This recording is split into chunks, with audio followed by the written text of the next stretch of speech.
Ian Bickerton, thanks for your time. You're very welcome, Scott. What got you interested at looking at the long-term consequences of war, looking 25 years beyond?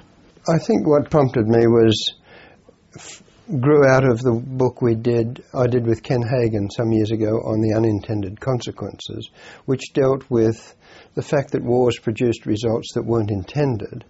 And then I thought to myself, well, if we look along further and take a generational view, what would be the conclusions we'd find? What would we find if we looked a generation later?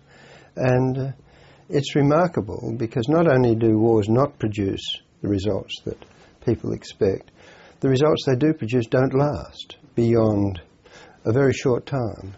And so it occurred to me that wars don't really achieve either their goals, or their short-term goals, or their long-term goals. And yet the popular perception is that it's easily defined between the victors and the vanquished when it comes to war, with sayings such as, to the victor goes the spoils. That's not the case? Well, if you ask what the spoils are intended to be, for example, a change of borders or a change of ruler, borders are constantly in dispute and rarely ever remain as settled at the end of a war. And if you look even at World War II, at the end of World War II, what did the victors hope to achieve? Well, they hoped to liberate Europe, and they ended up with replacing one dictatorship or one repressive regime with another in the East, at least. The British lost their empire. The French lost their empire. The Dutch lost their empires in the space of 25 years after the war. So the victors have lost what they fought to retain. And the United States expected stability, expected prosperity. They quickly found themselves engaged in a proxy war, which we call the Cold War, with the Soviet Union. Very shortly after, they're in a war in Korea, and then later in Vietnam. This is not what they hoped or intended at the end of World War II. China, Chiang Kai-shek, victorious in the war, gets defeated within 3 years by the communist, Mao Zedong, and that regime collapses. And the Russians, who hoped to secure Eastern Europe and Southeastern Europe, end up with a repressive regime which they have to impose upon Eastern Europe. So none of the victors achieved their goals over a 25-year period or even longer. You mentioned in the book there are two kinds of victory, that which occurs on the battlefield and strategic victory. What's the difference between those two, and where do they intersect, even collide? Well, they intersect in this respect, that the battlefield victory is simply the end of the fighting. One side decides it will no longer continue to fight.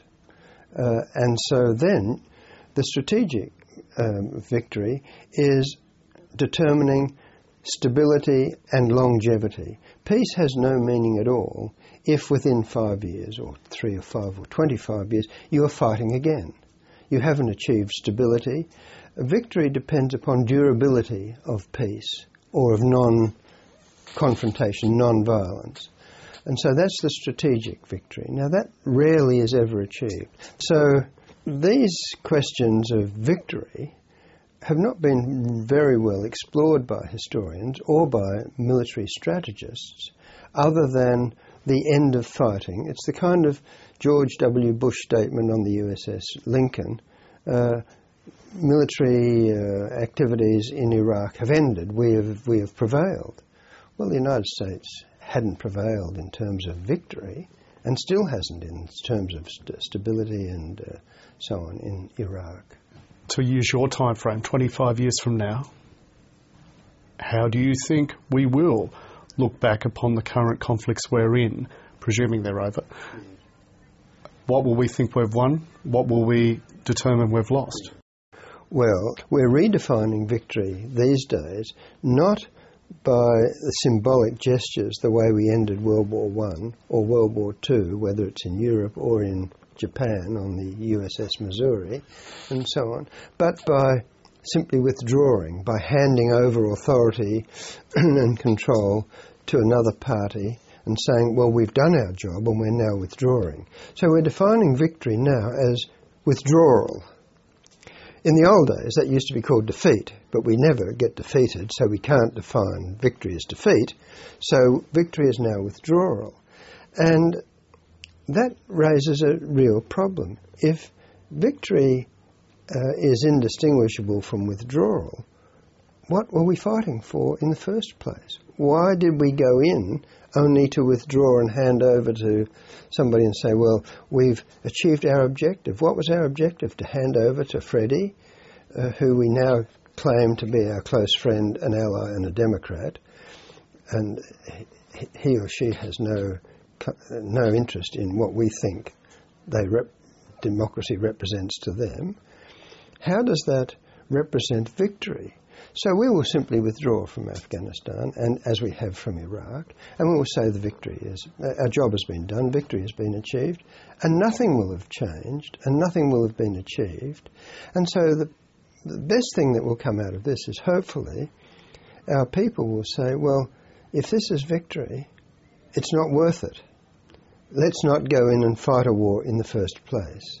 Now, if victory is so hard to define, and the costs of victory are so high and the benefits so negligible, why are wars still fought? There must be some kind of confluence of social Darwinism in which a force is necessary to discipline an individual and groups, and that it is effective in doing this and creating people to bend to your will. And so I think that's an important ingredient in it, a kind of hangover from that sort of post-Darwinian, Turnerian masculine notion that strength is victory and victory is strength, as opposed to a willingness to recognise that life is more complex than that, and it might need to look at many aspects and many avenues in negotiating and dealing with people, rather than that simplistic, we will teach you a lesson approach, which I think, and we also, I think, have been caught up in the notion that our leaders somehow are wiser than we are, that they're demigods, to use the American phrase about their founding fathers, these demigods who are more information than we have, more intelligent, more aware, and therefore we should trust them in their decisions about matters of state. Our leaders are no more wise and no more aware or intelligent than we are, and we should recognise that, and they are making decisions on very often very flimsy evidence, and we should question and question and question and challenge. Yet if the leaders do